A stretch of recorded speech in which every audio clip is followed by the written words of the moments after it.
कैसे हो आप सब। आशा करते हैं आप अच्छे होंगे, अच्छे से अपनी पढ़ाई कर रहे होंगे। तो स्वागत है आपका सक्सेस स्टडी चैनल में। तो आज मैं प्रश्नावली 1.2 आपको पढ़ाऊंगी। 1.2 के अंतर्गत सारे क्वेश्चन को यहाँ सॉल्व किया जाएगा। स्क्रीन पर देख सकते हैं। तो पहला प्रश्न देख सकते हैं, निम्न में से कौन से रिक्त समुच्चय के उदाहरण है। तो इसको जानने से पहले रिक्त समुच्चय के बारे में जानते हैं। रिक्त समुच्चय क्या होता है? एक समुच्चय जिसमें एक भी अव्यय नहीं होता है रिक्त समुच्चय या शून्य समुच्चय कहलाता है। इसे रिक्त समुच्चय के अलावा शून्य समुच्चय भी कहते हैं। जैसे कि एग्जाम्पल के थ्रू देख सकते हैं, 2 से भाज्य विषम प्राकृत संख्याओं का समुच्चय a बराबर 5। ये क्यों? कि 2 से भाज्य विषम प्राकृत संख्या। अब देखिए, जो भी 2 से भाज्य होगा वह विषम प्राकृत संख्या नहीं होगा, इसलिए इसमें एक भी अव्यय नहीं होगा। यहाँ पे a बराबर 5 होगा। तो और देखिए, परिमित समुच्चय क्या होता है? ऐसा समुच्चय जिसके अवयवों की संख्या निश्चित होती है परिमित समुच्चय कहलाता है। एग्जाम्पल देख सकते हैं, जैसे कि हम अक्षर ले लेते हैं a b c d, ये अंत होता है इसका z तक। तो यहाँ पे अवयवों की संख्या निश्चित है, क्योंकि यहाँ पे देखिए a से स्टार्ट हो रहा है, और z तक जा रहा है। हमें पता है कि ये a से स्टार्ट होगा और z को जाएगा, इसके अवयवों की संख्या निश्चित होगी। तो ये आपका परिमित समुच्चय होगा। तो जिसके अवयवों की संख्या निश्चित होगी वह परिमित समुच्चय कहलाता है। नेक्स्ट देखिए, अपरिमित समुच्चय। ऐसा समुच्चय जिसके अवयवों की संख्या अनिश्चित होती है, यानी कि हम उसको कंफर्म नहीं कर सकते हैं कि इसका एंड पोजीशन क्या है, ये कहाँ पे अंत हो रहा है, कहाँ पे इसका यह ख़त्म हो रहा है। जैसे देखिए 10, 15, 20, अब ये डॉट डॉट करके और भी आगे जाएगा। ये आगे पता नहीं हमें, ये और भी ढेर सारे बहुत सारे हो सकते हैं, इसलिए ये आपका अपरिमित समुच्चय कहलाएगा। चलिए अब क्वेश्चंस को करते हैं। तो क्वेश्चन देख सकते हैं, पहला क्वेश्चन है आपके सामने, 2 से भाज्य विषम प्राकृत संख्याओं का समुच्चय। 2 से भाज्य विषम प्राकृत संख्या देखेंगे। 2 से भाज्य विषम प्राकृत संख्याओं का समुच्चय। तो यहाँ पर 2 से भाज्य विषम प्राकृत संख्या, ऐसी संख्या जो 2 से भाज्य हो, विषम प्राकृत संख्या। अगर हम 2 से भाग करें, यहाँ देखिए 2 से इसमें भाग करें 3 से, 2 से इसमें 3 को भाग करें तो यह पूरी कटती नहीं है। अगर 2 से हम 5 में भाग करें तो भी यह पूरी नहीं कटती है। तो यहाँ पे एक भी अव्यय नहीं होगा, तो यहाँ पे हम a बराबर 5 लिखेंगे, या इसको दो तरह से लिख सकते हैं। इसको ऐसे भी लिख सकते हैं, a बराबर इस तरह से भी लिख सकते हैं, इसमें एक भी अव्यय नहीं है।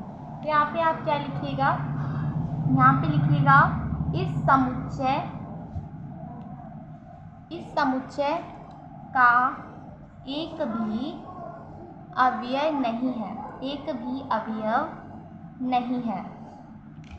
जब इसका अव्यय नहीं है तो यह रिक्त समुच्चय है। जब इसका अव्यय ही नहीं है, जब जिसका अव्यय नहीं होता है तो वह रिक्त समुच्चय कहलाता है। अब अगला देखिए, सम अभाज्य संख्याओं का समुच्चय। तो यह देखते हैं, सम अभाज्य संख्याओं का समुच्चय क्या होता है। जैसे कि हम सम अभाज्य संख्या देखते हैं, क्या होता है? 2 होता है, 3 होता है, 5 होता है। यहाँ सम अभाज्य संख्या पता है क्या होता है? सम अभाज्य संख्या ये 2 से कट सकता है, ये स्वयं से कट सकता है और 2 से कट सकता है। 3 भी स्वयं से कट सकता है और यह 1 से भी कट सकता है, स्वयं से भी कट सकता है। यहाँ 1 से भी कट सकता है और स्वयं से भी कट सकता है। जो स्वयं से कटे, यहाँ देखिए, जो स्वयं से कटे 2, 3, 5 ये स्वयं से कट सकता है, तो ये आपका सम अभाज्य संख्या होगा। यहाँ पे आप लिख सकतिएगा, यहाँ पे b बराबर, इसके अंदर आप 2 लिख सकते हैं। जब इसमें एक अव्यय आ जाता है तो हम यहाँ पे इसको कह सकते हैं इस समुच्चय का अवयव है। अगर इसका अव्यय है तो यह रिक्त समुच्चय है, इसका अव्यय है तो यह रिक्त समुच्चय है, रिक्त समुच्चय है। नेक्स्ट देखिए, नेक्स्ट क्या है यहाँ पर? नेक्स्ट है x, एक प्राकृत संख्या है। जहाँ पे देख सकते हैं आप, x का मान जो है 5 से छोटा है और साथ ही साथ कह रहा है कि x का मान 7 से बड़ा है।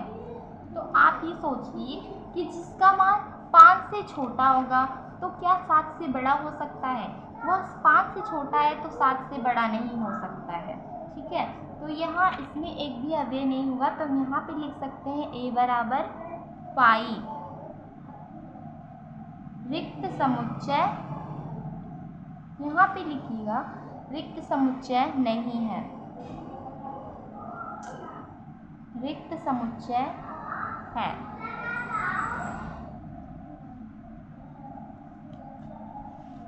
नेक्स्ट देखिए,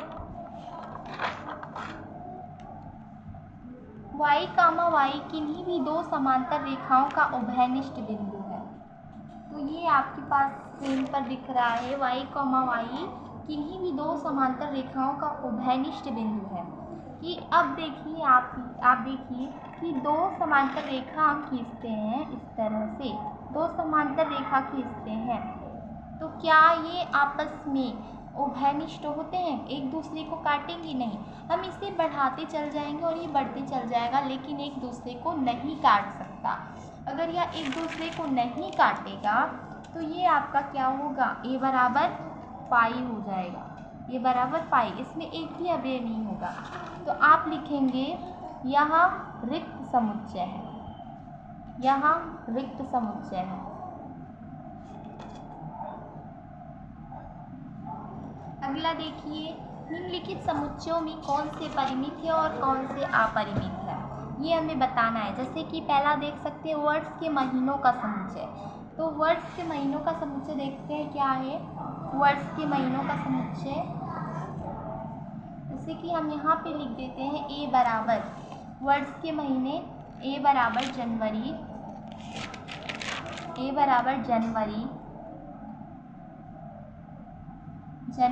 उसके बाद हम फरवरी लिखते हैं, उसके बाद हम मार्च लिखते हैं, अप्रैल, फिर डॉट डॉट डॉट करके हम दिसंबर तक लिख देते हैं। तो अभी मैंने आपको बताया जिसके अवयवों की संख्या निश्चित होती है उसे हम परिमित समुच्चय कहते हैं, और जिसके अवयवों की संख्या निश्चित नहीं होती है उसे अपरिमित कहते हैं। तो आप इसको देख सकते हैं, पहला क्या है? जनवरी है और लास्ट वाला दिसंबर है। इसके अवयवों की संख्या निश्चित है क्योंकि फर्स्ट में हम जानते हैं कि जनवरी से स्टार्ट होगा और ख़त्म दिसंबर पे होगा, इसलिए यहाँ पे हम लिख सकते हैं यह परिमित है, यह परिमित है। अगला देखिए, अगला क्या है? अगला क्वेश्चन है आपके सामने,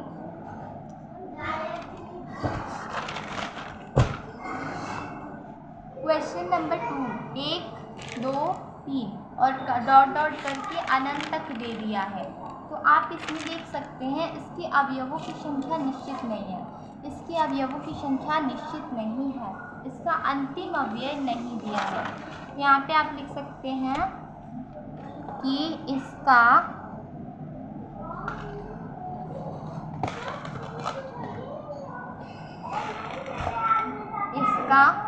अंतिम अवयव, इसका अंतिम अवयव नहीं दिया है।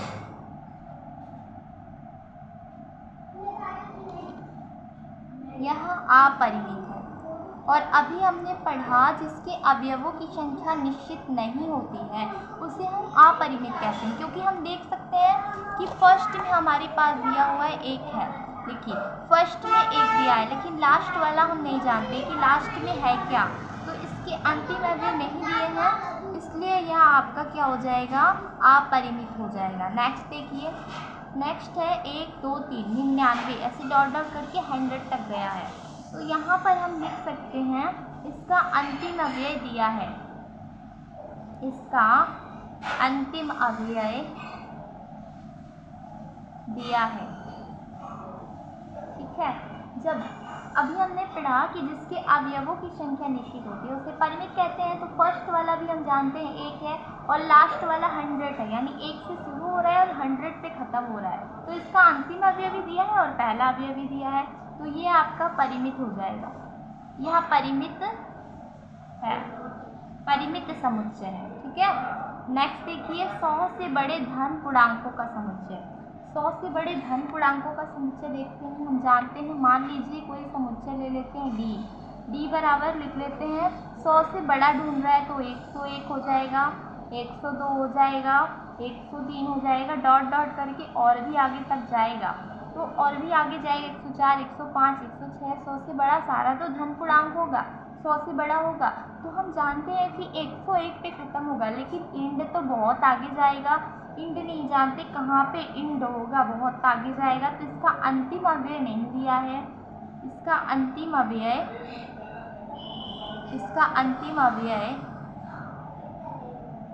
नहीं दिया है। अगर इसका अंतिम अव्यय नहीं दिया है तो आप क्या कहेंगे, यह अपरिमित है, यह अपरिमित है। अगला देखिए, 99 से छोटे अभाज्य पूर्णांकों का समुच्चय। 99 से छोटे अभाज्य पूर्णांक क्या होते हैं कि हम कोई ले लेते हैं ई बराबर सेट लेते हैं। 99 से छोटा जो अभाज्य पूर्णांक होता है आपका 2 होता है, 3 होता है, 5 होता है, 7 होता है, 11 होता है, और ऐसे करते करते ये 97 तक जाता है। ठीक है, तो यहाँ देखिए हम इसका फर्स्ट वाला पॉइंट भी जान गए और इसका लास्ट वाला पॉइंट भी जान गए और फर्स्ट वाला पॉइंट भी जान गए, दोनों जान गए। तो यह आपका परिमित हो जाएगा, यह परिमित समुच्चय है।